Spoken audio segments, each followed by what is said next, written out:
الحمد لله رب العالمين والعاقبة للمتقين والصلاة والسلام على رسوله محمد وعلى آله وأصحابه أجمعين وعلى من تبعهم بإحسان إلى يوم الدين. أما بعد فأعوذ بالله من الشيطان الرجيم. بسم الله الرحمن الرحيم. وقالت اليهود والنصارى نحن أبناء الله وأحباؤه قل فلم يعذبكم بذنوبكم بل أنتم بشر ممن خلق يغفر لمن يشاء ويعذب من يشاء ولله ملك السماوات والأرض وما بينهما وإليه المصير. وقال تعالى فلا تزكوا أنفسكم هو أعلم بمن اتقى. صدق اللہ العظیم. بزرگان محترم اور میرے عزیز دوستوں اور بھائیوں، اللہ تبارک و تعالی نے انسان کو عاجزی کی صفت دے کر پیدا کیا ہے.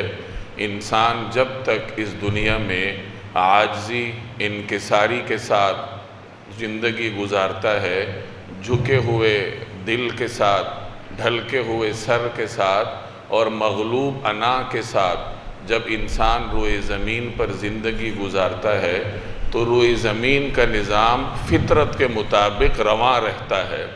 لیکن جیسے ہی انسان کے اندر انانیت انگڑائی لیتی ہے، اس کے جذبات اس کے اوپر غالب آ جاتے ہیں، اس کا سر تکبر کی وجہ سے اٹھنے لگ جاتا ہے، وہ دوسرے لوگوں کو اپنے سے کمتر سمجھنے لگ جاتا ہے، تو پھر کائنات کے نظام میں فساد پیدا ہوتا ہے. یہی وجہ ہے کہ اللہ تبارک و تعالی نے قرآن کریم میں جگہ جگہ انسان کو تکبر کرنے سے منع فرمایا ہے. تکبر کو ام الامراض کہا جاتا ہے. یہ تمام بیماریوں اور تمام گناہوں کی جڑ ہے. جب انسان تکبر کے راستے پر چلتا ہے تو وہ اپنے خالق کو بھی بھول جاتا ہے اور مخلوق کے ساتھ بھی اس کا رویہ بدل جاتا ہے. تکبر کی مختلف قسمیں ہوتی ہیں. یا یوں کہہ لیجئے کہ انسان مختلف طریقے سے دوسرے لوگوں کو اپنے سے کمتر سمجھتا ہے. کبھی انسان اپنے منصب کی بنیاد پر دوسرے انسانوں کو اپنے سے کمتر سمجھنے لگ جاتا ہے. جناب رسول اللہ صلی اللہ علیہ وسلم نے امت کے لیے قولی اور عملی ہر طریقے سے اسوہ حسنہ چھوڑا ہے کہ کس طریقے سے عجز و انکساری کے ساتھ دنیا میں زندگی بسر کرنی ہے. جتنے پیغمبر دنیا میں تشریف لائے ہیں، تمام انبیاء علیہم السلام نے اپنی امتوں کو عبدیت کا پیغام دیا ہے. قرآن کریم میں اللہ تبارک و تعالی نے گزشتہ انبیاء کے خطبات کو نقل کیا ہے. جیسے سورہ ہود میں ہے، سورہ شعراء میں ہے. حضرت ہود علیہ السلام، حضرت لوط علیہ السلام، حضرت نوح علیہ السلام، حضرت شعیب علیہ السلام، ان تمام جلیل القدر انبیاء علیہم السلام کے خطبات کو اللہ نے قرآن کریم میں نقل فرمایا ہے. اور ان کے خطبات میں جو ایک چیز مشترک ہے وہ عبدیت کا اظہار ہے. آپ کو پیغمبر اپنے ہر کمال کو اللہ کی طرف منسوب کرتے ہوئے نظر آئیں گے. جیسے حضرت یوسف علیہ السلام کے پاس جب جیل میں قیدی حاضر ہوئے کہ ہمیں فلاں خواب کی تعبیر بتائیے، آپ ہمیں بڑے صاحب علم دکھائی دیتے ہیں، تو حضرت یوسف علیہ السلام نے اپنے علم اور دانش کی نسبت اللہ کی طرف کی اور فرمایا ذالکما مما علمنی ربی، کہ یہ جو علم ہے یہ تو مجھے میرے رب نے سکھایا ہے. یعنی علم میرا کوئی ذاتی نہیں ہے، کمال ذاتی نہیں ہے، بلکہ اللہ نے مجھے سکھایا ہے. یہی انبیاء کا اسوہ ہے کہ اپنے ہر کمال کی نسبت اللہ کی طرف کی جائے، اپنی ہر نعمت کی نسبت اللہ تبارک و تعالی کی طرف کی جائے. یہی انبیاء نے اپنی اپنی امتوں کو سکھایا ہے. جناب رسول اللہ صلی اللہ علیہ وسلم نے امت کی تربیت کے لیے عاجزی کا عملی نمونہ چھوڑا ہے. چنانچہ سیرت کی کتابیں آپ پڑھ ڈالیے، آپ کو نظر آئے گا کہ رسول اللہ صلی اللہ علیہ وسلم زمین پر بیٹھ کر کھانا تناول فرماتے تھے. نبی کریم صلی اللہ علیہ وسلم ایک معمولی غلام، یعنی اس زمانے میں غلاموں کو کمتر درجے کی مخلوق سمجھا جاتا تھا عربوں کے کلچر میں، آپ صلی اللہ علیہ وسلم غلام کی دعوت بھی قبول فرما لیتے تھے۔ مدینہ کی گلیوں میں کوئی بھی معمولی درجے کی خاتون آپ صلی اللہ علیہ وسلم کو روک کر آپ سے اپنا حاجت بیان کر سکتی تھی، اور جب تک آپ اس کی حاجت سن نہ لیتے آپ صلی اللہ علیہ وسلم مخاطب سے منہ نہیں پھیرتے تھے۔ اپنے اس اسوہ حسنہ کے ذریعے امت کو تعلیم دی ہے کہ اپنے منصب کی وجہ سے مخلوق کو کمتر نہ سمجھو، اپنی دولت کی وجہ سے مخلوق کو کمتر نہ سمجھو۔ تو میں نے عرض کیا کہ انسان مختلف طریقوں سے تکبر کی زد میں آتا ہے، کبھی وہ اپنے منصب کی بنیاد پر تکبر کرتا ہے، کبھی آسائش اور دولت کی بنیاد پر تکبر کرتا ہے، کبھی رنگ اور نسل کی بنیاد پر تکبر کرتا ہے، کبھی علم کی بنیاد پر تکبر کرتا ہے، کبھی اپنی عبادت کی بنیاد پر تکبر کرتا ہے، اور کبھی اپنے عقیدے کی بنیاد پر بھی تکبر کرتا ہے۔ یہ جو عبادات کی بنیاد پر تکبر ہے، یا عقیدے کی بنیاد پر تکبر ہے، یا علم کی بنیاد پر تکبر ہے، ہم آسانی کے لیے اس کو مذہبی تکبر کا عنوان دے دیتے ہیں۔ تو خلاصہ یہ نکلا کہ تکبر کبھی لسانی ہوتا ہے، کبھی منصب کی وجہ سے ہوتا ہے، اور کبھی انسان کا جو اپنے مذہب کی تفہیم ہے اس کی غلط تفہیم اس کو تکبر کے راستے پر لے جاتی ہے۔ بلکہ آپ یوں کہہ لیجئے کہ تکبر کا آغاز ہی مذہبی تکبر سے ہوا تھا۔ یہ شیطان نے جو تکبر کیا تھا وہ تکبر کی اسی نوعیت میں سے تھا۔ شیطان تو جنات میں سے تھا۔ اللہ تبارک و تعالی نے جب اس روئے زمین کو پیدا کیا تو انسان سے پہلے یہاں جنات کو آباد کیا۔ جنات یہاں آباد تھے، اور ایک زمانے تک وہ اللہ کی اطاعت کرتے رہے۔ بعد میں جب انہوں نے بغاوت کی تو اللہ نے فرشتوں کو ان پر مسلط کیا، اور انہوں نے ان کو میدانی علاقوں سے ویرانوں کی طرف، پہاڑوں کی طرف بھگا دیا۔ تو شیطان کا نام عزازیل تھا، اور یہ جنات میں سے تھا، لیکن اپنے علم اور عبادت کی بنیاد پر اللہ نے اسے یہ امتیاز دیا کہ اسے فرشتوں کے ماحول میں جگہ ملی۔ تاریخی روایات میں آتا ہے کہ اس روئے زمین کے ایک ایک چپے پر عزازیل نے سجدے کیے تھے۔ عبادات کا یہ عالم تھا، اور علم کا یہ عالم تھا کہ وہ فرشتوں کے ماحول میں رہتا تھا۔ اپنے علم اور عبادات کی وجہ سے اسے یہ امتیاز ملا تھا۔ اب ہونا یہ چاہیے تھا کہ یہ علم اور عبادت اس کے اندر عاجزی پیدا کرتی، لیکن اسی علم اور عبادت نے اس کو تکبر کے راستے پر لگا دیا، اور اسے یہ توقع ہونے لگی کہ اس روئے زمین پر اللہ نے اپنا خلیفہ بنانا ہے تو مجھے بنائے گا۔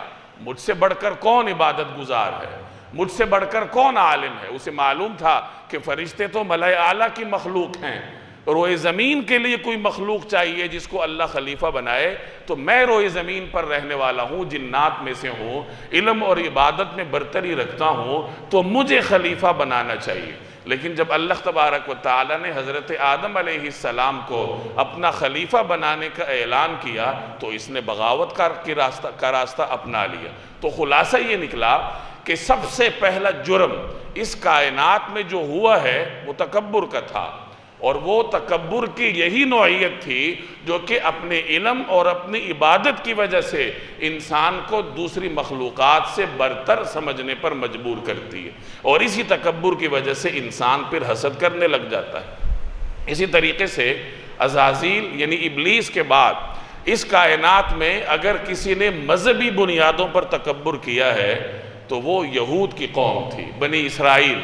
بنی اسرائیل کو اللہ تبارک و تعالی نے بے شمار نعمتوں سے نوازا تھا، جس کا ذکر قرآن کریم میں جگہ جگہ ہے۔ یا بنی اسرائیل اذکروا نعمتی التی انعمت علیکم، اے بنی اسرائیل یاد کرو ان نعمتوں کو جو میں نے تمہارے اوپر کی ہیں، وانی فضلتکم علی العالمین، اور میں نے تمہیں تمام لوگوں پر فضیلت دی ہے۔ فضیلت کس طرح دی کہ اس خاندان میں سے اللہ نے ہزاروں انبیاء مبعوث فرمائے ہیں، پورے روئے زمین میں بنی اسرائیل وہ واحد خاندان ہے جس میں اللہ تبارک و تعالی نے سینکڑوں نہیں بلکہ ہزاروں انبیاء مبعوث فرمائے۔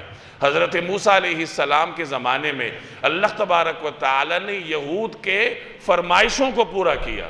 جب وہ حالت سفر میں تھے، جب مصر سے نکلے، حالت سفر میں ہیں، اللہ کے حکم کے مطابق موسیٰ علیہ السلام ان کو لے کر جا رہے ہیں شام فلسطین کی طرف، تو عین حالت سفر میں انہیں جہاں مشکل پیش آتی وہ حضرت موسیٰ علیہ السلام سے مطالبہ کرتے، اللہ تبارک و تعالی موسیٰ علیہ السلام کی دعا پر بنی اسرائیل کا مطالبہ پورا کر دیتا۔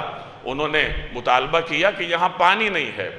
قرآن کریم میں اس کا ذکر ہے وَأَوْحَيْنَا إِلَى مُوسَىٰ إِذِ اسْتَسْقَاهُ قَوْمُهُ أَنِ اضْرِبْ بِعَصَاكَ الْحَجَرَ، کہ جب موسیٰ علیہ السلام کی قوم نے ان سے پانی کا مطالبہ کیا تو ہم نے موسیٰ پر وحی کی کہ اس پتھر پر لاٹھی مارو۔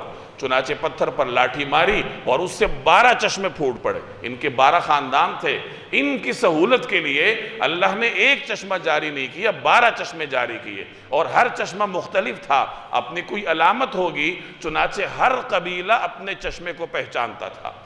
قرآن کریم میں چشمہ جاری کرنے کے لیے 2 الفاظ استعمال ہوئے ہیں۔ ایک جگہ اللہ نے فرمایا فَانْبَجَسَتْ مِنْهُ اثْنَتَا عَشْرَةَ عَيْنًا، اور ایک جگہ فرمایا فَانْفَجَرَتْ مِنْهُ اثْنَتَا عَشْرَةَ عَيْنًا۔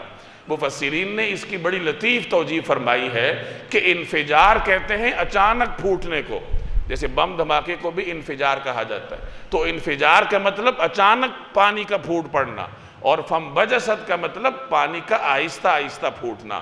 اللہ نے ان کی سہولت کے لیے ایسا فرمایا کہ پانی شروع میں آہستہ پھوٹا۔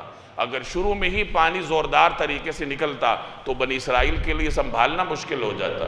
تو اللہ تبارک و تعالی نے ان کے لیے ایسی سہولت پیدا کی کہ شروع میں پانی آہستہ آہستہ نکالا اور بعد میں پھر پانی میں فراوانی ہو گئی۔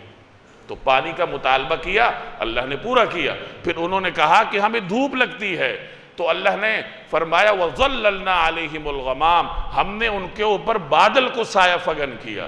انہوں نے شکایت کی کہ یہاں تو ہم سال ہا سال سے رہ رہے ہیں، ہمارے پاس کپڑے نہیں ہیں، کپڑے پھٹ جاتے ہیں۔ تو اللہ نے اس کا انتظام کیا کہ ان کے کپڑوں کو پھٹنے سے محفوظ رکھا، اور جب ان کے جسم میں، بچوں کے جسم میں اضافہ ہوتا تھا سال گزرنے کے ساتھ، تو کپڑوں میں بھی اللہ تبارک و تعالی معجزاتی طور پر اضافہ کر دیتا تھا۔ انہیں کھانے کی ضرورت پڑی تو اللہ نے من اور سلوہ کی شکل میں ان کے لیے گوشت اور میٹھے کا انتظام فرمایا۔ تو اس طریقے سے اس حالت سفر میں جب وہ سزا کی حالت میں تھے، یہ سزا کی حالت میں یہ سفر کاٹ رہے تھے، تو اس حالت میں بھی اللہ تبارک و تعالی نے ان کی نازبرداری کی اور ان کے مطالبات کو پورا کیا۔ لیکن بجائے اس کے کہ وہ اللہ کی شکر گزار ہوتے، وہ مذہبی تکبر کا شکار ہوئے۔ وہ کہنے لگے نحن ابناء اللہ و احباؤ، کہ ہم تو اللہ کے بیٹے ہیں، ہم تو اللہ کے پسندیدہ لوگ ہیں، اور کہنے لگے لن تمسنا النار الا ایاما معدودہ، اول تو ہمیں آگ نہیں چھوئے گی، ہم جہنم نہیں جائیں گے، کوئی بنی اسرائیلی جہنم نہیں جائے گا، اور اگر جہنم جانا بھی پڑا تو بس چند دن کے لیے جائیں گے۔ لن يدخل الجنت الا من كان هودا او نصارى، جنت داخل نہیں ہوگا مگر وہی شخص جو بنی اسرائیل میں سے ہو، یہود میں سے ہو، نصارہ میں سے ہو۔ گویا کہ جنت بنی ہی ہمارے لیے ہے، اور اسی مذہبی تکبر کی وجہ سے وہ حسد کا شکار ہوئے۔ نبی کریم صلی اللہ علیہ وسلم جب مبعوث ہوئے تو ان کا تکبر انہیں یہ حقیقت آمادہ کرنے پر تیار نہیں کر رہا تھا، یعنی ان کا یہ تکبر انہیں یہ حقیقت تسلیم کرنے پر آمادہ نہیں کر پایا کہ اب نبوت بنی اسرائیل سے بنو اسماعیل میں چلی گئی ہے۔ قرآن کریم نے اس کا ذکر کیا ام یحسدون الناس علی ما آتاہم اللہ من فضلی، کیا یہ لوگوں سے حسد کرتے ہیں کہ اللہ نے انہیں اپنا فضل کیوں عطا کیا؟ اللہ کے فضل کے مالک یہ ہیں، اللہ اپنے فضل کا مالک ہے، وہ جس کو چاہے گا عطا کرے گا۔ اللہ نے پہلے منصب امامت ان کو دیا تھا، اب اللہ تبارک و تعالی حضرت ابراہیم علیہ السلام کا وہ منصب امامت ابراہیم علیہ السلام کی نسل کی دوسری شاخ بنو اسماعیل کو دے رہا ہے۔ تو بہرحال یہ یہود کا مذہبی تکبر تھا جس نے انہیں یہ جرائم کرنے پر آمادہ کیا، اور اس کا نتیجہ یہ ہوا کہ قرآن کریم میں اللہ نے اعلان فرمایا ضربت علیہم الذلہ، کہ ان کے اوپر ذلت کی چھاپ لگا دی گئی ہے۔ اور ایک جگہ فرمائے وَبَاءُوا بِغَضَبٍ مِّنَ اللَّهِ وَضُرِبَتْ عَلَيْهِمُ الْمَسْكَنَةُ کہ یہ لوگ اللہ کا غضب لے کر لوٹے اور ان کے اوپر مسکنت کی چھاپ لگا دی گئی ہے۔ تو خلاصہ یہ نکلا کہ تکبر کی اقسام میں سب سے خطرناک قسم وہ ہے جسے ہم مذہبی تکبر کا عنوان دے رہے کہ آپ کے دینی نظریات یا آپ کی عبادات آپ کے اندر عاجزی پیدا کرنے کی بجائے آپ کو تکبر کے راستے پر لے جائے۔ آج ہمارے اندر بھی یہ جراثیم موجود ہیں، مسلمان بھی اسی مذہبی تکبر کا شکار ہے۔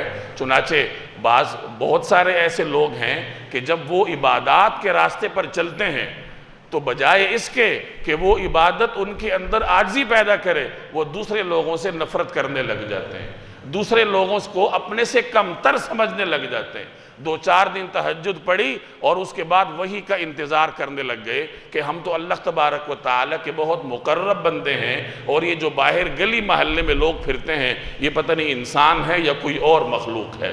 نبی کریم صلی اللہ علیہ وسلم جب نماز ادا فرماتے تھے تو نماز کے بعد کے مسنون اذکار آپ کو معلوم ہے، اللہ اکبر، استغفر اللہ۔ اب یہ استغفار کیوں کیا جا رہا ہے؟ اسی لیے کیا جا رہا ہے کہ جیسے نماز پڑھنے کا حق ہے ہم وہ حق ادا نہیں کر پائے۔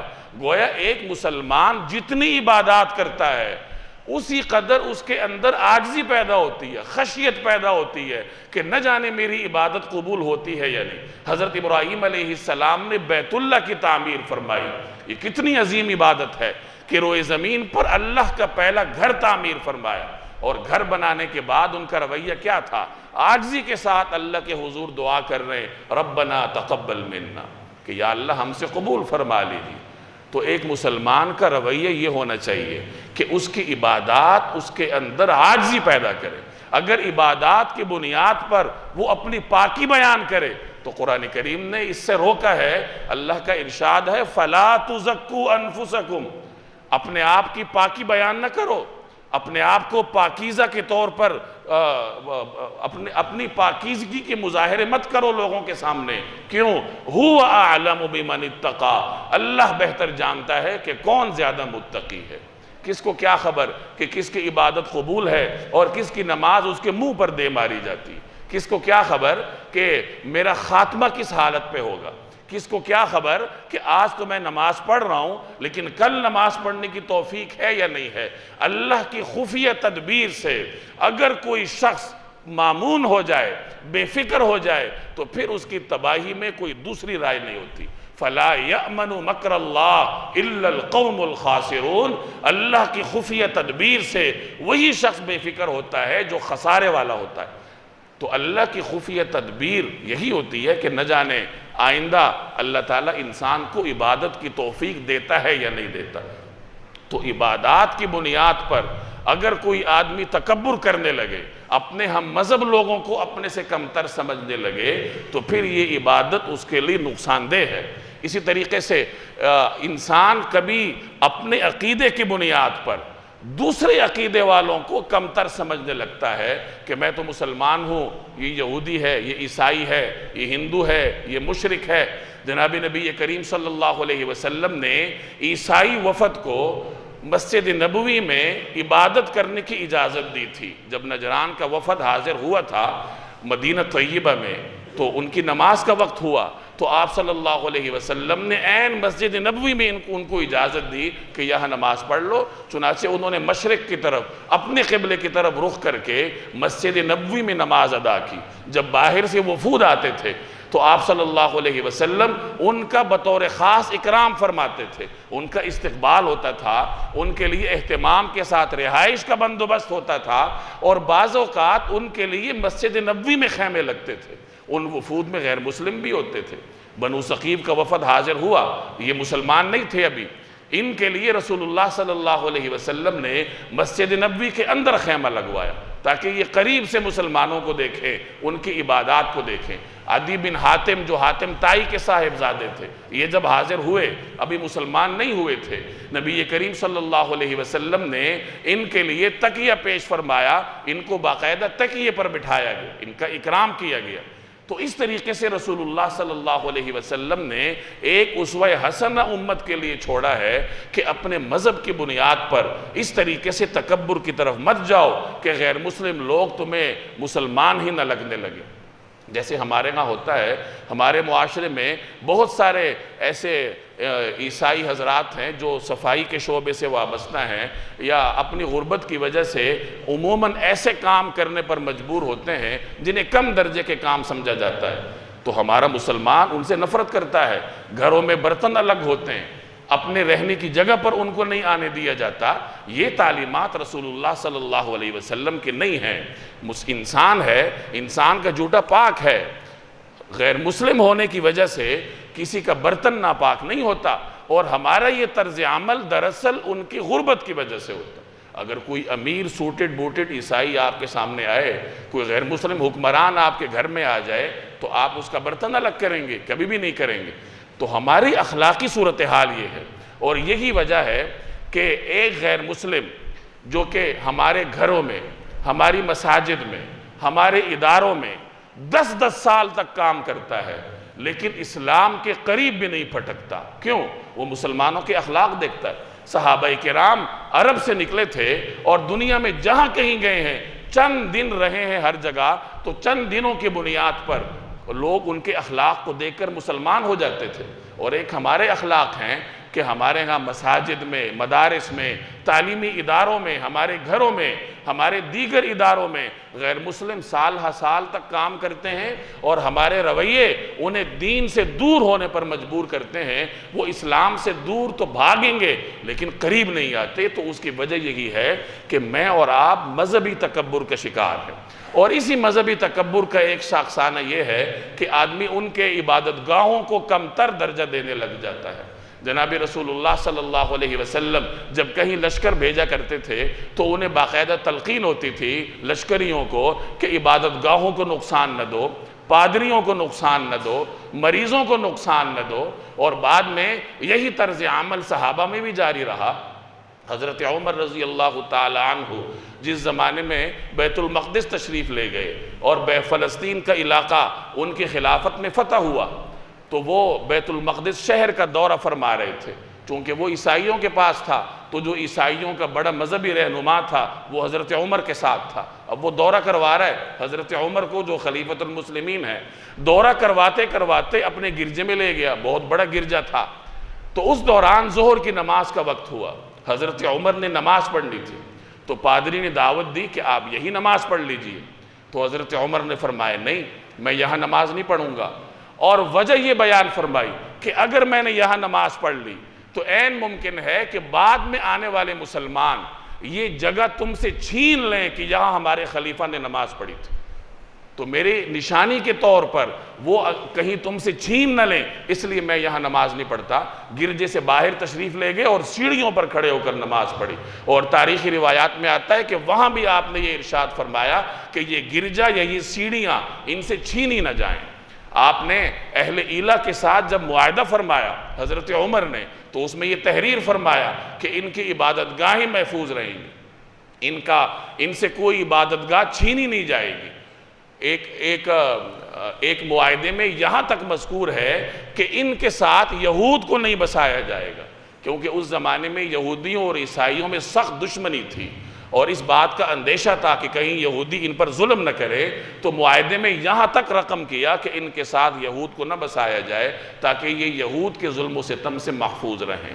یہ مسلمانوں کا، ہمارے اسلاف کا طرز عمل تھا کہ ان کا مذہب انہیں عاجزی سکھاتا تھا، ان کی عبادات ان کو فروتنی سکھاتی تھی، انکساری سکھاتی تھی۔ اور آج ہماری صورتحال ہے کہ جو آدمی عبادات کرنے لگ جاتا ہے عام طور پر اس کا رویہ بدل جاتا ہے۔ آپ اپنے گرد و پیش میں دیکھ لیجئے، اپنی پروفیشنل زندگی میں کم از کم میرا محدود تجربہ یہی ہے کہ مختلف اداروں میں اگر کچھ لوگ عبادت کا ذوق رکھتے ہیں تو بدقسمتی سے ان کی جو پیشہ ورانہ کارکردگی ہوتی ہے وہ متاثر ہوتی ہے۔ ایک ڈرائیور اگر نمازی ہوگا تو وہ اس کا رویہ سواریوں کے ساتھ کچھ اور ہوگا، وہ برتر لہجے میں گفتگو کرے گا، اور جو غیر نمازی ہوتے ہیں وہ پیشہ ورانہ انداز سے بات کرتے ہیں۔ تو یہ ایک المیہ ہے، ظاہر ہے کہ سب ایسے نہیں ہوتے، لیکن اگر کچھ بھی ایسے ہیں تو کیوں ہیں؟ عبادات ہمارے اندر عاجزی پیدا کیوں نہیں کرتی؟ مذہب ہمارے اندر انکساری پیدا کیوں نہیں کرتا؟ ہم اللہ کی خفیہ تدبیر سے کیوں مامون ہو گئے ہیں؟ یہ تو ہماری ایک یوں سمجھ لیجئے کہ بدقسمتی کی معراج ہوگی کہ انسان کی عبادات اسے تکبر کے راستے پر لے جائیں۔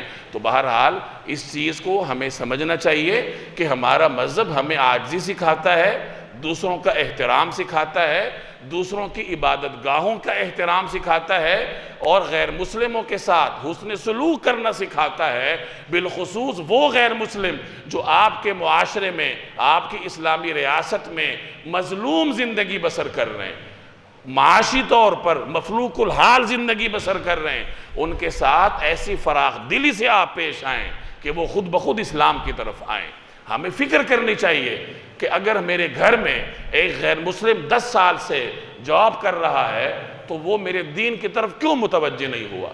کہاں میرے اخلاق میں کوئی ایسی کمزوری ہے کہ اسے میرے دین میں کوئی دلچسپی محسوس نہیں ہوئی؟ ہم سب کو اپنا احتساب کرنا چاہیے۔ اللہ تبارک و تعالی عمل کرنے کی توفیق عطا فرمائے۔ وما علینا الا البلاغ۔